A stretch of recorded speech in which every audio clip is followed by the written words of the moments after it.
If you're a language teacher and you're looking for ideas that you could use in class with your students or online, this is the video for you. I'm going to show you 3 ideas that I've tested with my students. I'm going to work with Google Gemini, and this would work in any language. These ideas are going to get your students reading and working with pictures and speaking, etc. Really hope you like the video, and as always, if you do, please like it, please comment on it, please share it with other teachers, but most of all, I'd love to have more of you signed up to my YouTube channel. Let's get started. If you have a Google account, you just click on your apps, come down, and you should find that Google Gemini is there. I'm using it more and more. Now, when you ask Google Gemini to do something, and I'm using the free tool, so we're just using the basic Flash all-round help, we've got here a number of options, and I will play around with a couple of these, and I want to make the point also that you can either write in your instructions or you can speak them. In this video I'll do both. And remember also that if you're, for example, an English teacher but you've got another language as your first language, you can always write your instructions in another language but tell it to generate the output in English or French or whatever. So you're not limited to always writing in English. Obviously today I will be writing in English. In this first activity, what I'm going to do is I'm going to get Google Gemini to generate a picture for me, and I've given it quite a lot of information about the picture, and then I'm going to ask it to write a description of the picture, but I'm going to ask it to specifically have 5 things that are incorrect in the description. So what I want my students to do is to look at the picture, read the description, and then identify the 5 mistakes. Now, the reason I like this type of activity is that there's a kind of visual element to it, a reading element. It could be done either students working on their own or in pairs. And what I also like, of course, is that you can use this again and again and again. So let's get it to draw the picture first. So I've written the description here. I'm going to click here and it's going to generate that picture for me, hopefully very quickly. And then I'm going to ask it to generate the description. Now, one tip when you're asking it to generate pictures is make sure you do give it quite a lot of information. The more information you give it, the better the picture will be. There is the picture, and notice that you can click here and download it full size as well.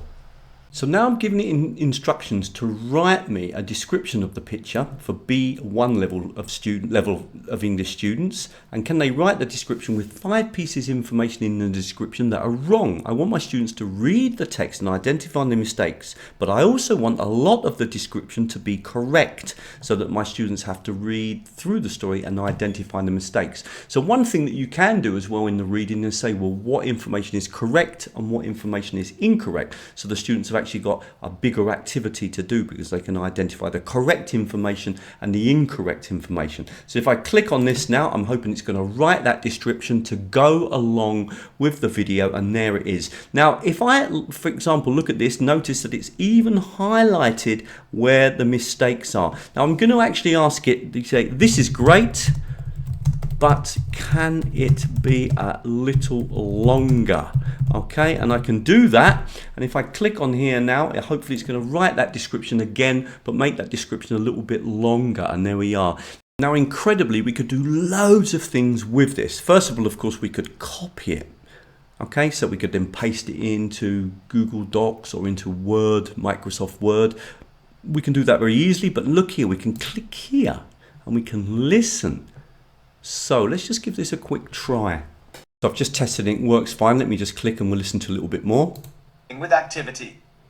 On the main street, which is made of tarmac, there are several people dressed in simple... Okay, so you can see that we can do that as well. We can actually turn this into a listening activity rather than a reading activity if you want to do that as well. Okay, really hope you liked the video so far, and if you do, please click on the like button because it's a massive help, and of course join me on my YouTube channel, subscribe to the channel. In a minute I'm going to show you an activity that involves getting my students speaking, but I just want to clarify one thing. The audio that I showed you at the end there, that does work in other languages as well. So if you generate content in Polish or in French or in Spanish, I don't know all the languages, of course, but the languages that I've worked with, it seems to work. However, the accents are not always as good in the free tool. You have to try it in your language and see if it works. Now, I'm going to move on now and show you a lovely speaking activity that I've had a lot of success with. It's always a good idea to click on new chat when you're going to generate a new activity, and notice down here we do have several buttons. I've used the image one already, but I'm not going to look at these other ones today in this particular video. I'm going to keep it pretty simple, but you'll also see that you can generate some really interesting content. Now, I absolutely love this activity. What I've done is I've asked Google Gemini to generate 2 stories for me. And the 2 stories are very similar. They're a story about an Englishman who marries a Colombian woman and moves to Colombia and has various challenges, finding a job, making friends, getting used to the heat, learning new languages, being accepted by the locals, getting used to the food, missing his family back home. And I want the story to be for B2 level students, so upper intermediate level. However, I want 5 differences in story A and story B. Now, this really generates some very interesting ideas because we give story A to group A students and story B to group B. So you divide your class up into 2 groups. One group has story A, one group has story B. The students read their story and they learn their story. They take notes on their story and they practice their story in their group so that they can tell their story. So group A practices the story A and group B practices story B. Then you pair them together and you ask them to tell each other the stories and try to identify the 5 differences in story A and B. Then afterwards you can get the students to share their ideas with you. And if the students haven't found all the differences, what you can do is give them both stories so they can read through both of the stories and identify the differences. This means that there's lots of speaking, there's lots of reading, and there's normally also a lot of vocabulary work. Now, I've written activities like this for course books. I used to write quite a lot of photocopyable material for English course books, and this would take me ages. And now it's done for me in a matter of minutes. Now, the interesting thing is as well, these stories can be at all sorts of levels. I did this one at B2, but the level could be B1 or A2 or C1. Okay, and what I do when I ask for these stories is I don't need to say anything about the story, but I need to provide lots of information around the types of information I want, or lots of the types of concepts I want the story to include. So I've given it lots of information about some of the challenges that the person would have, but then the story has been completely written by by the Google Gemini.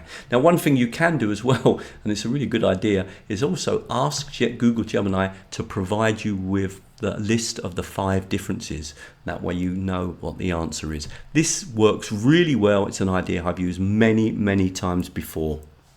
Okay, really hope you like that idea. So simple to get Google Gemini to generate that content, and I'm promising you, if you was trying to do that without a kind of ChatGPT, Google Gemini type product, it would really take you a long time. I've got a 3rd idea for you now, which I really hope you like, and I will point out that I actually have another video all about using Google NotebookLM for language learning, because Google NotebookLM is also a free tool, and it's particularly interesting for generating audio and video content for free. And if you want to watch that video, it's on the screen now. It's proven very popular on YouTube. I'm going to come up now with the 3rd idea, and I really hope you like this one too. So what I want to do in this activity is generate 2 texts that are identical or very similar, but one is formal and one is informal. And the idea is that the students will read the 2 texts and identify a language that proves that the text is formal or that the language is informal. So there will be kind of 2 categories. Now, I really like these types of activities because it kind of gets the students reading the text and analysing the language, thinking about the language, and learning the differences between formal and informal. Now, I'm actually going to speak to Google Gemini, And as I've said before, you can actually speak to Google Gemini in other languages, but I'm going to get it to generate content for me in English. So let's give it a try. I'm going to click on this button here. Can you produce for me 2 stories about an accident that took place on the M25? I want the details of the 2 stories to be exactly the same, no differences. Simply one of them is in formal language and one of them is in informal language. So what I want is a story about an accident taking place on the M25. I want you to explain the weather conditions, how the accident took place, what the result of the accident was, how long it held up the traffic for, what injuries the people had, what cars were involved in the accident, etc. But I want the same story in formal language and in informal language. And the idea is that the students will read the 2 stories and identify examples of formal language in one and examples of informal language in the other. And I want both texts to be at the level of B2 English, so an upper intermediate level of English. Stop the recording and now send that. Let's hope that it's going to produce the 2 stories for me, and off it goes.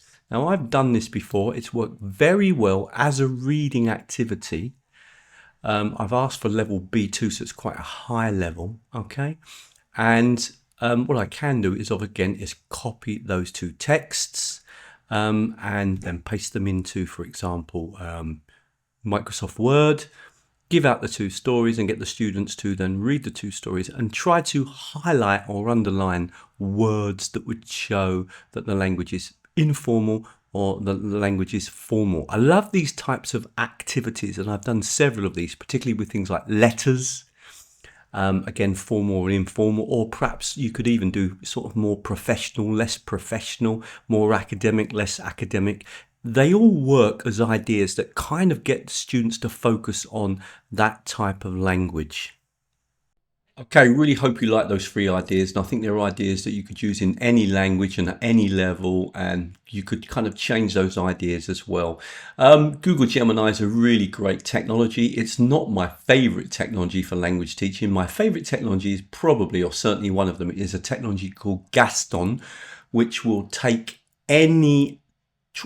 basically generate the transcript from any YouTube video, but not that. It will also afterwards allow you to search through the transcript, search for certain phrases, and Gaston has got ChatGPT embedded. So once you've got the transcript, you can then generate comprehension questions or quiz questions or multiple choice questions or true or false questions or lists of vocabulary, etc. It's a fantastic tool, and you can actually use it for free. If you want to learn about Gaston, I'll put it on the screen now. Please don't forget to like and share and comment on this video, and if you can, join me on my YouTube channel. I really hope you found that useful.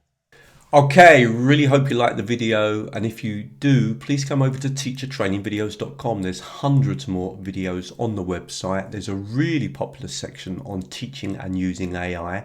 I specialize in making videos to help language teachers use technology. If you want to sign up to the newsletter, then that way you can keep up with all the latest videos, the free webinars that we run, the courses that we run, etc. And at the moment, if you sign up to the newsletter, there is a special 14-part free course that you'll be sent. You'll be sent a video about every 3 or 4 days that really just focuses on the most popular technologies on my YouTube channel that teachers have reacted to, and that really builds up into a really nice course and gives you a strong basis in using technology in language teaching. It's completely free, and literally everything that I show you is a free technology. If you'd like to have live training with me, then think about joining me on Patreon. On Patreon, for $6 a month, you get 3 free videos from me each month without any advertisements in them. But the important thing is those videos are connected to a monthly webinar that we have where we meet live, and we normally work with the technology that we focused on that month, or sometimes it's 2 technologies, and we do activities and really learn to use those technologies well, so that then you can try those out in class or online with your students. The other interesting thing about joining me on Patreon is that actually you get access to all of the backdated material. So there's over a year of videos and live training. This training is very practical with lots and lots of ideas about things that you can do in the class or online with your students teaching languages. So it's much more practical than the YouTube videos, and you get that as part of the $6 a month. Okay, I'm going to leave some more videos on the screen that I think you might find useful.